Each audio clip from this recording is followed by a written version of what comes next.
All right. How's everybody doing today? I hope everyone can hear me. If not, please let me know as soon as possible so I can definitely go on and edit my mic. I'm using a small mic on my phone. Yep, yes indeed. Haven't been able to use it so in a while. So yes, this is my first live stream of 2022. So let's get started in regards to the Buffalo, New York shooting, which happened about 9 days ago. My apologies again for about the late video. I've been busy the whole week, but finally had some time right now. I know it's a little bit late over here in the West Coast, but let's get started in regards to Peyton Brendan. So this that degenerate white supremacist man, he's a man, he's 18, he's a man in my opinion. He drove 140 miles to from some small town in Western New York to Buffalo, New York, looking for black people to kill. And I'm very upset at the mainstream media, and I'm not surprised, by the way. I'm not surprised how they're talking about gun control, gun control, gun control. You need to blame the white supremacist shooter that shot all those people, black people in particular. You cannot blame guns anymore because there are many people who have guns who never shot anybody, but you know they keep on trying to blame the gun. No, blame the person, the white supremacist that shot up the whole damn store. Okay, we got one person. We got one person in the building. Press one if you can hear me. By the way, press one. I know it's a little bit late right now, but press one if you can hear me. Let me check the comments real fast. Excuse me for a second. So yes, go ahead and let me see. Press one if you can hear me. I would like to know if you can hear me, just in case. So yeah, we got one person listening right now, which is good. No, I have at least more. There should be at least more people listening, to be honest. But and again, it is pretty late. Yeah, I won't be on here for too long. Let me let me see how I can hear myself. Hold on.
All right, I don't sound too bad, which is good. So we'll get into that. So let's go back into the discussion and press the like button. By the way, uh, I'm shadow banned on here, so please press the like button so that YouTube will understand that my channel will not be messed with. So let's discuss about the issue in New York. So this white supremacist wrote down a 180-page manifesto, and he discussed about many things about white nations and their birth rates. You know, in order to have a healthy society, the birth rate has to be at least a two at the most, so that you will not be replaced at a 2.1. Many white nations, including white Muslim nations, surprisingly, I'm even shocked at that too. I'm usually Muslim nations, regardless of race, do have an average birth rate, but white Muslim nations like Bosnia and Albania do have a low birth rate. I think like 1.3, 1.4, something like that. So he was discussing about that too.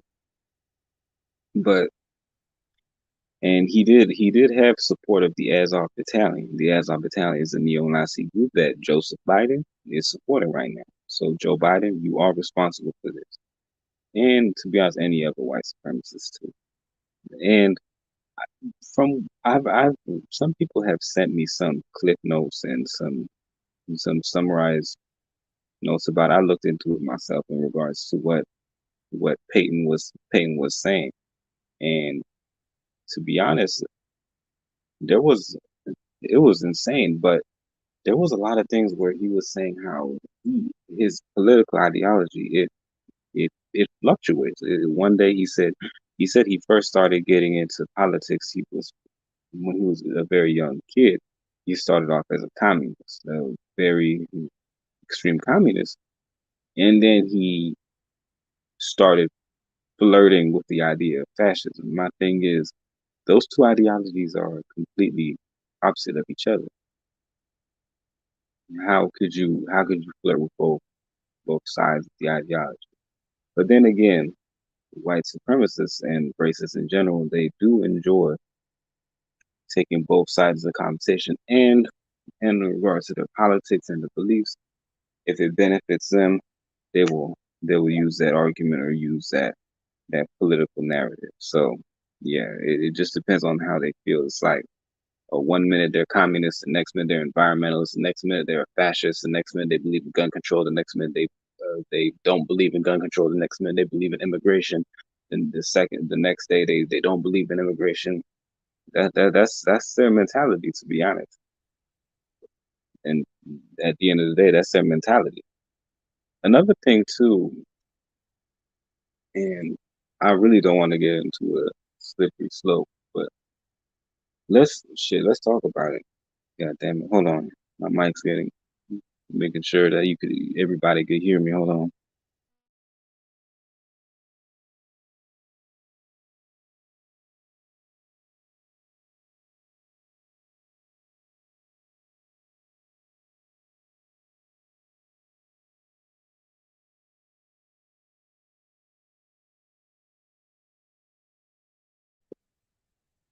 Okay, okay. This is in relation to this, but he said in his manifesto as well that he has no leaders. He doesn't have a leader per se, and that he's on code, and that there's many people like him. And said this, he said they have no leaders, no organizing, or they're not.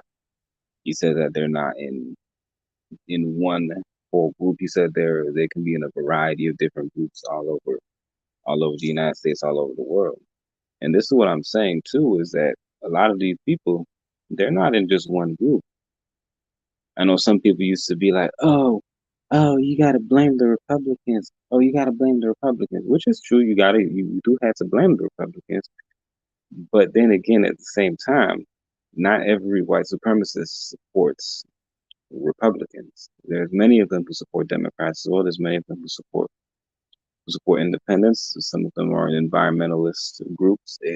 He admitted to this, and this is the thing too. They realize this, that like, oh, we can't that they can't. They realize this according to them. They're like, oh, they can't. Oh, they're all in one group. No, no, no. And we can't just say that they're all in one group. No, they branch out into different sub organizations too, because they want everyone to think that they're all lone wolf, but they're all, because if they're all classified as lone wolf, then nobody can catch them, or they can get RICO charges and stuff like that on them. So yeah. So what happens is that they just say, "Oh, we're all part of different world." They're all part of they say in their words, "Oh, we're in their quotes that they're all part of different organizations." And since they're all part of different organizations, you can't really pinpoint them because they're not stupid enough to all put themselves in the same organization. Because that's how they get caught up. But yeah, no, you have to take this type of attack seriously, and you have to be aware of your surroundings too. There was one old guy too with a king shirt or something in Buffalo. He said that, "Oh, I saw him the next day or the last 2 days before that, and I thought he was a genius. Oh, I thought he was a genius." And he just had like a basic conversation about civilization and stuff too, like in other things in that nature. But he's going around saying, "Oh, he's a very educated man and stuff too." It's like, bro, you haven't talked to anybody that has these type of conversations. And he just said that like, oh, he ordered him food and he talked for an hour and 45 minutes and then he left. He was pretty much scoping the area too. And he went to the blackest zip code. This is a military tactic. And then as well too, when other information in the investigations became more clear and there was more evidence, he said that he was going to target Rochester, which is another black.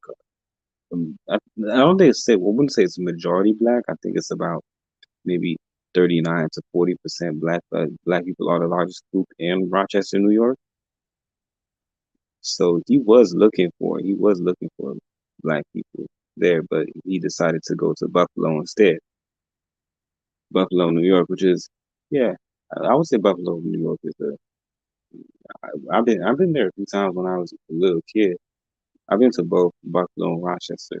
Yeah, no, yeah, no, there's a lot of black people in both those towns. I'll say, or those cities. They're pretty big cities. But yeah, no, I'll even say there's more black people in those two towns than there are in New York City, percentage wise. Obviously not population wise, because yeah, well, I mean per capita, yeah, there's more black people in Buffalo and Rochester than there are in New York City. Because New York City, I can't even say population wise, New York City is the largest city in the United States of America. That would be stupid as hell for me to say to even fathom that. But I digress in regards to in regards back to that, yeah, this is a militarily strategy, a military strategy because he's been trained by people in the higher ups too, and he had connections to the Azov battalion too. And then I remember people were saying, "Oh, the Azov isn't bad. Oh, they're just fighting against Russians and stuff." Well, technically, while they're killing Russians and Ukrainians, if you want my honest opinion, they're killing both of them. And then there's also Russians and Ukrainians trying to fight against the Azov battalion too. So yeah, but this is who Joe Biden is supporting. Joe Biden is completely supporting them too, 100%. He's 100% on their side, and I'm not surprised because this demon guy signed the 1994 crime bill, and I don't want to get into that right now because we're discussing about Buffalo, New York. But then again, you have to discuss about it too because it's very interesting how his cokehead son, Joe Biden has a cokehead son named Hunter Biden. And the type of disturbing images I've seen of this man, what this man has done in his lifetime is insane. I still have PTSD from what that man has from the shit that from the disgusting shit that this man has been doing. Hunter Biden, Joe Biden's son, and I find that interesting how his son is a career criminal in every stretch of the imagination, and the textbook definition of a career criminal is Hunter Biden. But you could lock up a lot of black men just for smoking weed, or even not. They don't even do the same. They even do the same shit that Joe Biden's son did. But you know, his son was able to get out, or not get locked up, while Millions and millions of people got locked up from I think the 1990s up until the 2000s. To be honest, yeah, yes, that's his legacy. That's his legacy, and I hope Joe Biden doesn't win re-election. I really hope that man does not win re-election. I would be more than happy if he does not win re-election. And to be honest, I'm also disappointed at what he did when he went to Buffalo, New York as well. He's so disrespectful to black people. This guy does not give a damn about black people. He just says, "Oh, symbolism and hugging and kissing, and then it'll all be over." And then Juneteenth. Now they have a Juneteenth ice cream and stuff. It's this is despicable. It's disgusting. This man, this is a Joe Biden is a culture vulture in every citizen's imagination. I don't really talk about cultural appropriation or all those type of things, and I'm not going to. This is not the video for that. But Joe Biden is the epitome of a culture vulture. Through the textbook definition, you want modest faith. You want modest faith with what somebody is considered a culture vulture, and I don't use those words generally speaking, but it would be Joseph Robinette Biden, aka Joe Biden. Yeah, and yeah. Speaking of, my God, yeah, he's out of control. He's out of control. And then a few days ago, he started talking about he was talking about his past, about, oh, yeah, I know about Strom Thurmond and stuff, to talk about how he enjoyed eating lunch with him and stuff, even though he was like a demonic KKK leader, and then he was in the politician in South Carolina. Yeah, and we're running. But yeah, uh, but in regards to, hey, he said a lot of things where he said this, and what I find interesting is this. He said that, oh, let's talk about immigration too. He said, "Oh yeah, I'm a descendant of immigrants too." He said in his words, not my words. I'm just saying, speak for anybody. He said, especially not me. No, shit. But he said in his words that, oh, that he is a descendant of immigrants. I think he's like Italian or Polish or a mix. I think he's a mix of both, to be honest. So he was talking about that too, and then he was saying, oh, he believes that black people are invaders, even though if you want honest opinions, specifically if you want to discuss about Black Americans have been obviously in the United States longer than Italians and Polish people, white immigrants, generally speaking, you know. So in his mind, this is how white supremacy works: is that their Americanness, it will forever will not be questioned. It doesn't matter if they came here on a damn plane from Lithuania yesterday.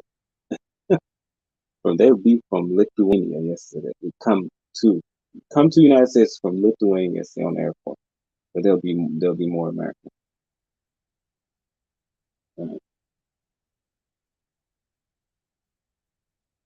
If you want the wholehearted truth, and but he was talking about how that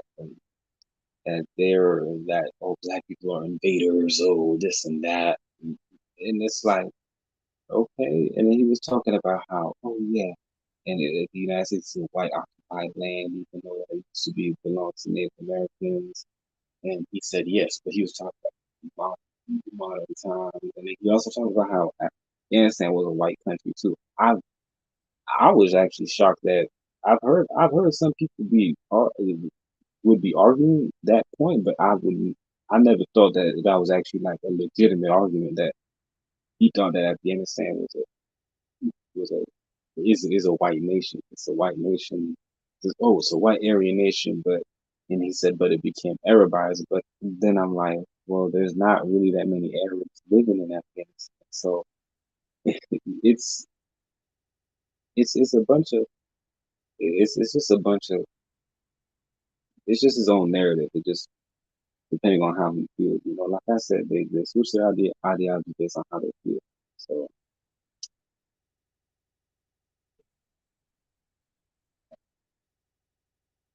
find that, and to be honest, people were saying, "Oh, it's a lot of, oh, you shouldn't take the manifesto seriously." Well, it did have plans about ethnic cleansing, so yeah, we should take this seriously. We should. And then he said that he picked New York. Let me tell you this: he picked New York State because he knows about the gun laws here, and he did say in his manifesto that he would target places like California, Illinois, Michigan, New York, and New York State. What do these four states have in common? What do these four states have in common? Well, the largest cities, largest metro areas in all four of these cities or states are facing rampant gentrification all over the state, particularly the large metro areas. For example, California, we have the LA area, San Diego area, and the Bay Area.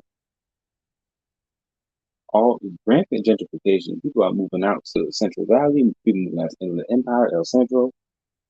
They're moving to the Salinas. There's a lot of places. New York metro area, which extends up from Pennsylvania and New Jersey. They're moving. A lot of them. They're moving really upstate New York. They're moving to Albany. They're moving to Syracuse. My apologies if I butchered that. Rochester, Buffalo, and some of them moving out of state to Connecticut. That's why a lot of people in Connecticut, Massachusetts, moving down to Trenton, New Jersey, moving to Philadelphia, moving to Harrisburg, Chicagoland area. A lot of people that moving to Milwaukee, Madison. Yeah, it's insane. They're moving up to Green Bay. Some are moving to Springfield, Illinois, East St. Louis, Illinois, Indianapolis, Detroit. A lot of people in Detroit. They're moving to Benton Harbor, moving to Saginaw, Grand Rapids, down into Ohio, Elkhart, Indiana. They moved to Cleveland. So yeah, it's bad. Education is horrible, and the cost of living is insane. My God.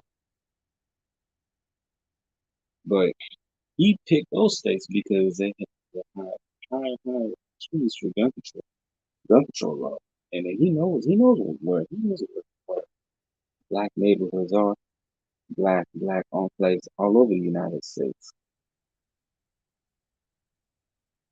And this goes to many, and I want to say this to a lot of liberals, a lot of the liberals who are sellouts. You better wake the hell up and really rethink about your ideology in regards to gun control. Really wake up. And I'm not a conservative. I know some people they like to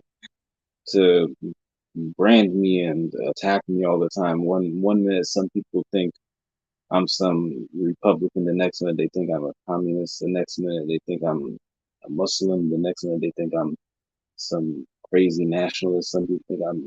It's a lot of people like me that enjoy accusing me and tarnishing my name on this damn website, and it's getting ridiculous, and I'm getting tired of y'all doing that.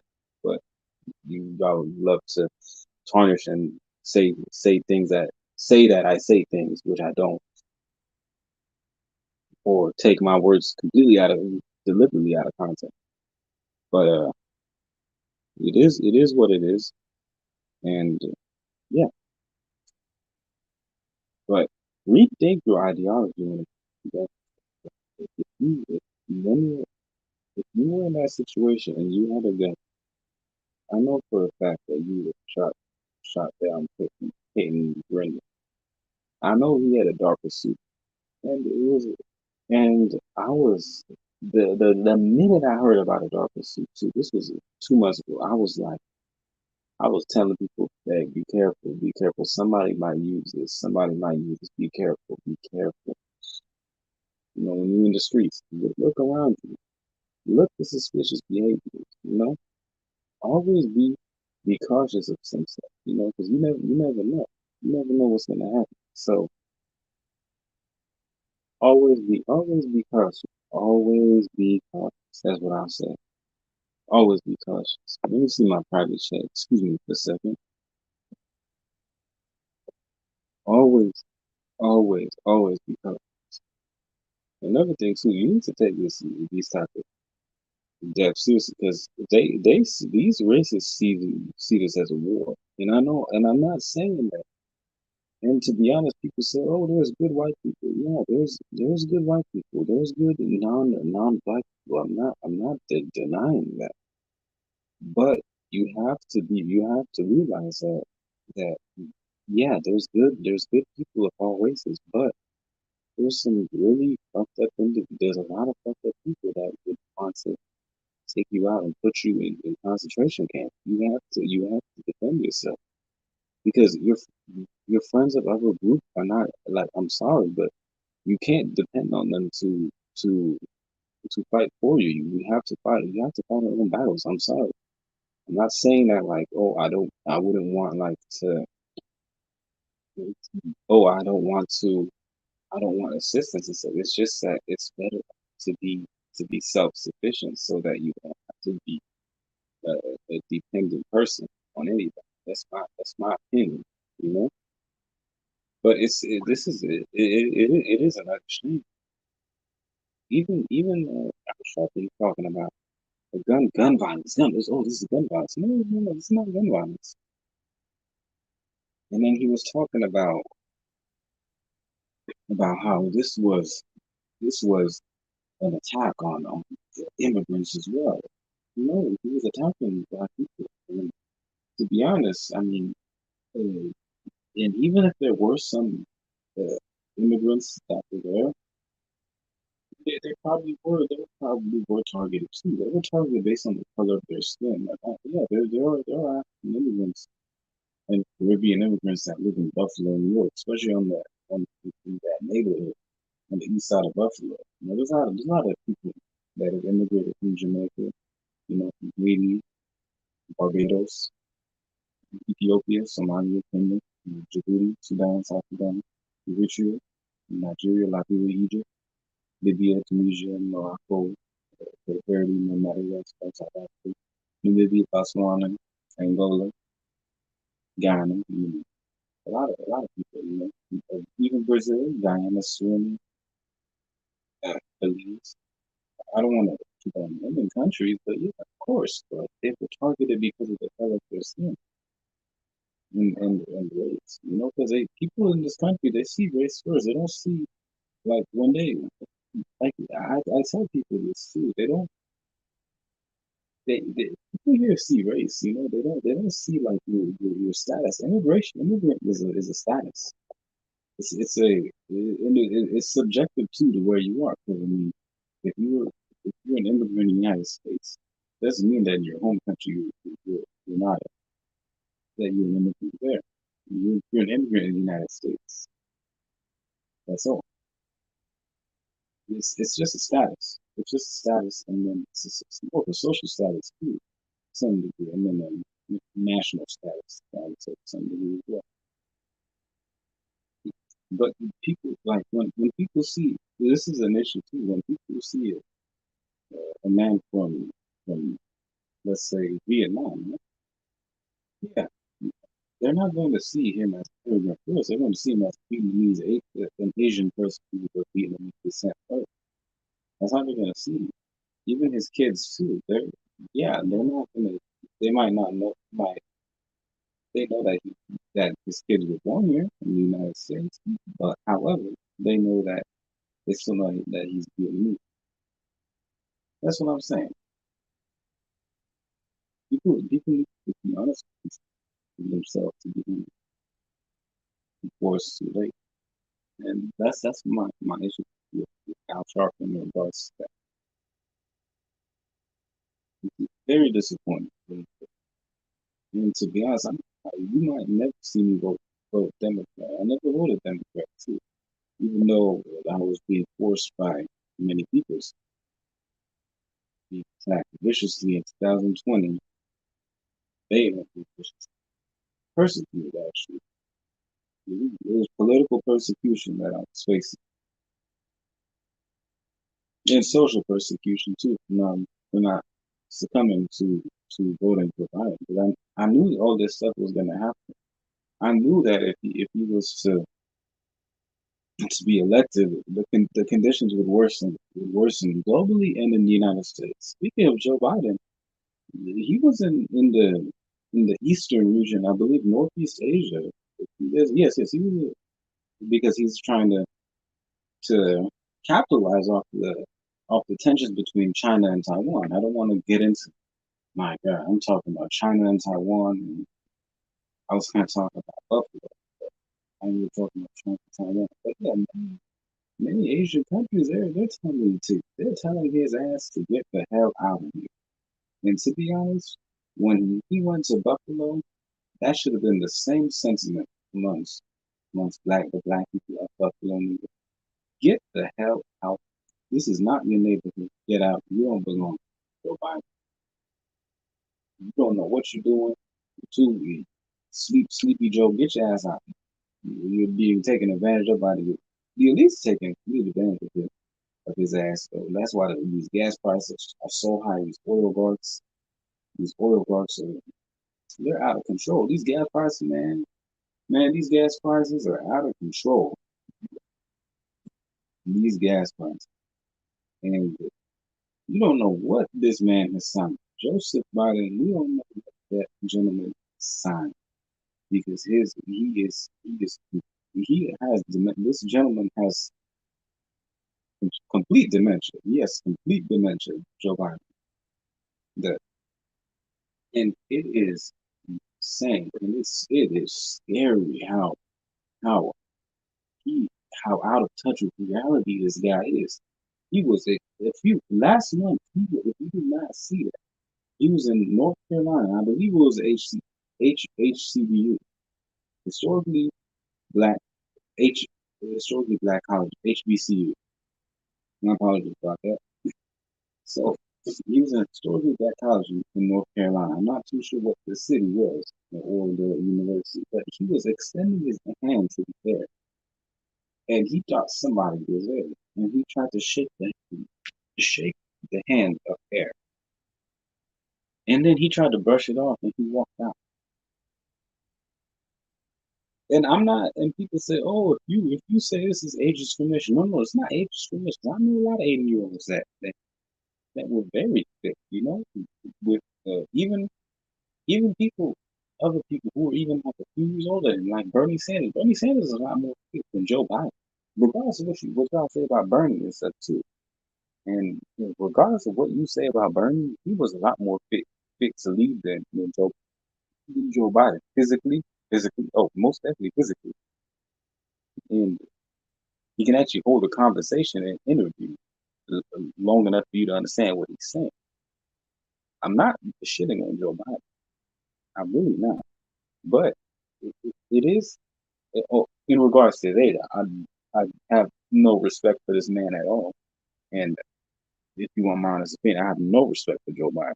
I have no respect for him. But it's not because of his age. His age is the least of my worries. It's what he's doing. So yeah, that's how I feel about this. And yeah, uh, yeah. And but midterms are coming up. Midterms are coming up. And I think as a whole, black people need to make sure that we we don't vote these Democrats into office because they don't give a damn about it. They use our vote. They use us. They talk down to us. They say we're not. They say that they deny our blackness based on if we don't vote him. Joe Biden said in 2020. And I posted it's on my YouTube page too. I'll probably put a link to it too. He said, if you have a problem between voting for me and Trump, then you ain't black. You ain't black. Not he didn't advocate for any tangible policies. He didn't say, "Oh, I'm gonna cut down the unemployment rate," or "I'm gonna help you get some land, help you get some money." Like how he said to other communities when he goes to white people. He doesn't say, "Oh, you got a problem between me or Trump, and you ain't white." He doesn't go to the Asians and be like, "Oh, if you have a problem between voting for me and Trump, then you ain't Asian." he said it, but he has no respect. He has no respect. We should have, and we should have shut that shit down the second he said, oh, you think I'm not black? Okay, then we're not voting for you. We're not voting for you. Hell no. Hell no. Hell no. He doesn't deserve a single vote. And I'm glad that his poll numbers are going down. I'm so glad that his poll numbers are going down. And then with this Azov thing too, yeah. And another thing too, people be like, "Oh, why are you connecting Azov to Joe Biden?" I'm like, he's giving up $44 billion to destabilize Ukraine and Russia. He's giving up $44 billion. Yeah, I'm gonna say that it's his fault. And that shooter, that 18-year-old, he was inspired by the Azov. He probably brought in a few of those Azov people. He probably snuck them into the country. Who knows? I'm just saying. Peyton Grandin, he probably his little fashy boy pen pal. They're probably singing a song. I bet you if you investigate his laptop, they probably got a rap song called "Fashy Boy Takeover." Fashy Boy Takeover. That's probably their rap song. Fashy Boy Takeover. That's their name. They'll be like they'd be like, oh yeah, yeah, bro, this is Fashy Boy from Kiev and shit. some some lame shit like that, bro. Yeah, this is yeah, but this whole thing is BS. And to be honest, if we're gonna go in regards to those RICO charges, yeah, we're gonna go there with Joe Biden too, and we're gonna blame him for yeah, blame him for the shooting too, because it is his fault because he is supporting the same organization that influenced Peyton Grandin to shoot up those people in Buffalo, New York. God damn, it's been 37 minutes. Damn, damn, 37 minutes of me rant. I didn't ramble though. I didn't rant. I kept it very, very politically correct. I would say, kept it real, but politically correct. Actually, I would say politically correct. I would say that I kept it appropriate, not politically correct. Political correct is for those professional elites to fool the common man, as I would say. That's how I would put it. But excuse me for a second. I would like to know how I sound in regards to this new mic. And then next time, if I don't sound that good, I will not be using the mic. So let's see how I sound with that.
Wow, wow, wow. The the mic on this is not too bad. I just need to put it closer to my mouth, closer to my lips, so that that the the audio will be played better. But overall, though, this mic is not too bad, and I got it for a good price too. I need to look for the box, however, but I will probably do a reaction video or a review on this mic, and I will take a picture of it too, so that everybody can know what type of mic I have been using. Like I'm not like I thought this mic was gonna be bad, but it's actually really good. So I'm very happy about that. I'm really happy about that. I thought it was gonna be a disaster, but no. Anyways, I need to change my profile picture though. This is not. This was me in 2019. Do I look the same? Yes. Yes, I do. I look older though. But yes, I look about the same. Anyways, y'all, please comment, like, subscribe. All right, 42 minutes. I'm out. I'm done for the day. I need to take my ass to sleep because I couldn't sleep. I'm awake now, and it's not good for me to be awake at this time. Anyways, I'm gonna go back to sleep. Y'all be safe. Y'all have a good one, and I'm gonna see y'all later.